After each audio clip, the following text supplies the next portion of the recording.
இருக்க வேண்டும். மழை பெய்கையில் அதற்கு அஞ்சி ஓடக்கூடாது.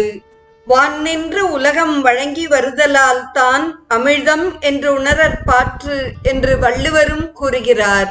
அமிர்தத்திற்கு அழிவு ஏற்படாமல் இருப்பதற்காக மழையில் நனைவதற்கு அஞ்சி ஓடக்கூடாது. நீரில் மூத்திரத்தையும் மலத்தையும் செய்யக்கூடாது. காரி உமிழக்கூடாது. ஆடை இல்லாமல் குளிக்கக்கூடாது. இந்த ஆருணகேதுக அக்னி நீரில் மறைந்திருக்கிறது. இந்த அக்னியுடைய உஷ்ணத்தால் எரிக்கப்படாமல் இருப்பதற்காக இங்கே இது நியமமாக கூறப்பட்டுள்ளது. தாமரை இலைகளையோ தங்கத்தையோ காலால் மிதிக்கக்கூடாது. இந்த ஆருணகேதுக அக்னியின் மேல் ஏறி மிதிக்காமல் இருப்பதற்காக ஆமையின் மாமிசத்தை சாப்பிடக்கூடாது. மற்ற நீர்வாழும் பிராணிகளின் மாமிசத்தையும் சாப்பிடக்கூடாது.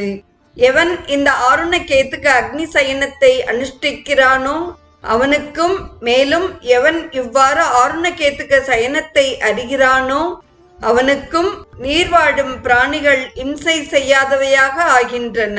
நீர்நிலைகளும் இம்சை செய்யாதவை